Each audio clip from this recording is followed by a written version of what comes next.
don't you think that's a little harsh? And I said, no. 6 months later, every politician was saying it. Everybody was saying it like it was like saying hi. I pat myself on the back for having the nerve and the audacity to say that. She took orders from Condoleezza Rice, who took orders from the White House. They knew the air was bad. They lied. You should go to jail for manslaughter. For every time somebody dies. James Sedroga, Don Jones, Tim Keller, my close personal friend who I had to go to his funeral, Officer Borgia, and the many more that have died. I take this personally now. I take it real personal. You got an ex-mayor running for president who claims he helped us. Standing on a pile with a bullhorn, Mr. President and Mr. Giuliani, does not constitute helping anybody. At all. The EPA's public release assured people that there was no significant level of asbestos in the air, and that instead of evacuating, they could clean their homes with a wet rag. More people will die post 9/11 from these illnesses than died on the day itself. By 2006, 70% of the 40,000 Ground Zero workers had developed respiratory problems. Hundreds of them had developed cancer, and over 80 had died. To make matters worse, a large majority of the victims from the World Trade Center were denied a decent burial and treated like garbage. A pile of approximately 500,000 tons of ash located at Fresh Kills landfill contains 1,148 victims that have yet to be identified.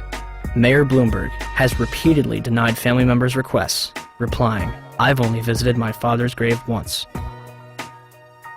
On top of all of this, human remains were discovered up to 400 feet away from the South Tower, on the roof of the Deutsche Bank building.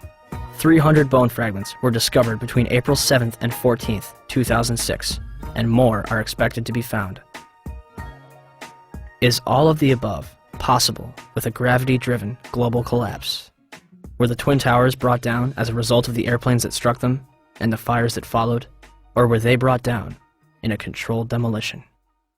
All right, some new information coming in. Report from Associated Press of a large plane crashing in western Pennsylvania. This is according to officials at the Somerset County Airport. A large plane crashing in western Pennsylvania. Yeah, that plane crashed. I'm sorry, go ahead, Skip. Say it again.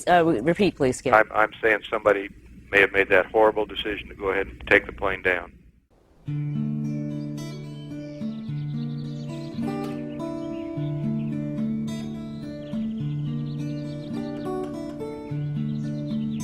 (10:03 a.m. Shanksville, Pennsylvania.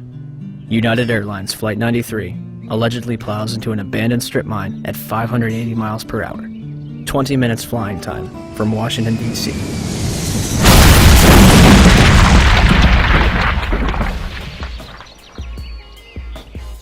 Originally, the official story is that passengers on board the plane overthrew the hijackers and sacrificed themselves to prevent further casualties.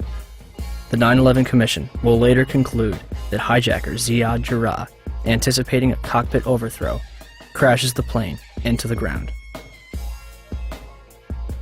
Debris from Flight 93 was found considerable distances from the crash site. The debris here is spread over a 3 to 4 mile radius, which has now been completely sealed off and is being treated, according to the FBI, as a crime scene.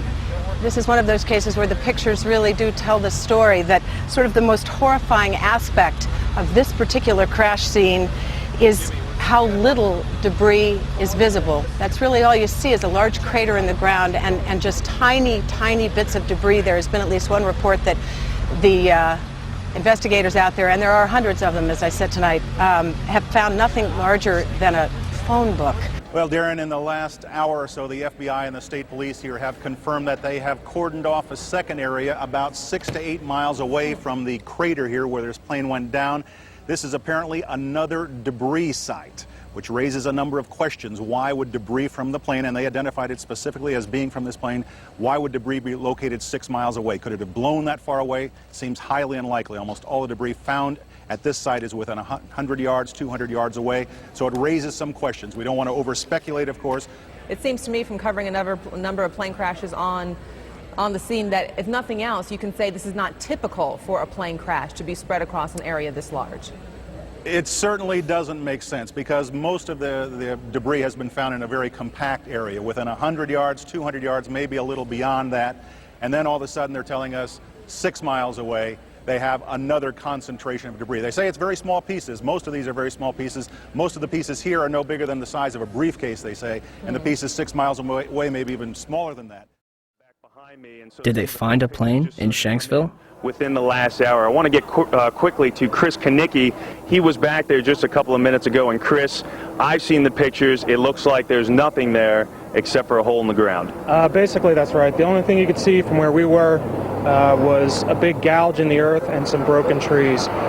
From where we could see, there wasn't much left. Any large pieces of debris at all? No, there was nothing that you could distinguish that a plane had crashed there. Smoke, fire? Nothing. It was absolutely quiet. It was actually very quiet. Nothing going on down there, no smoke, no fire, just a couple of people walking around. They look like part of the NTSB crew walking around looking at the pieces. How big would you say that hole was? From my estimates, I would guess it was probably about 20 to 15 feet long and probably about 10 feet long or 10 feet wide. What could you see on the ground, if anything, other than dirt and ash? And you couldn't see anything. You could just see dirt, ash, and people walking around, broken trees. From the Somerset County coroner to the mayor of Shanksville, almost every eyewitness would remark how little of the plane and its passengers remained. But when I got there, I wondered to myself, where is it?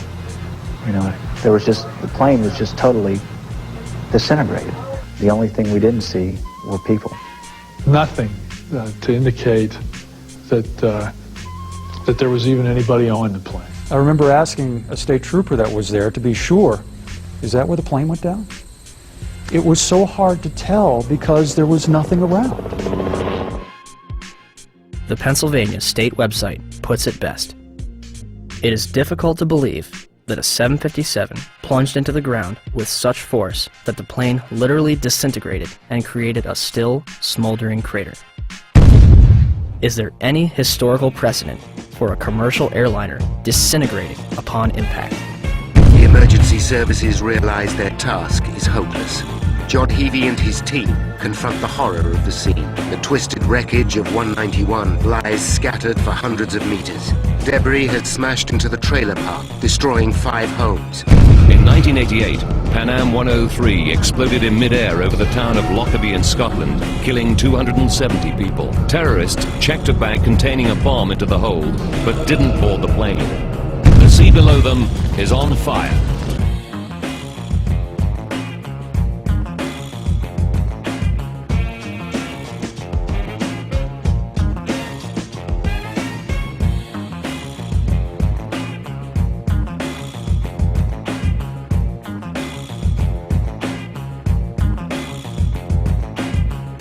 Saying that the pilot was able to dump fuel over Jamaica Bay.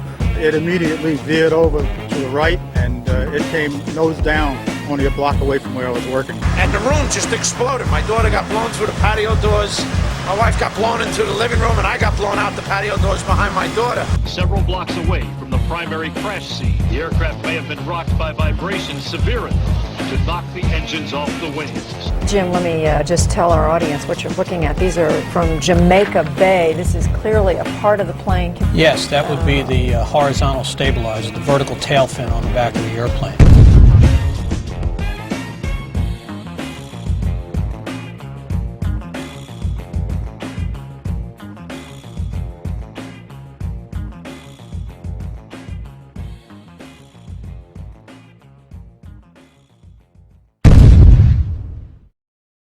In 2006, during the trial of Zacarias Moussaoui, the FBI managed to provide a multitude of evidence that appears to have survived a catastrophic crash in near pristine condition. Among the exhibits were a red bandana, a Kingdom of Saudi Arabia driver's license, John Talignani's driver's license, and flight attendant Cece Lyle's personal effects, including her driver's license and Marriott hotel card.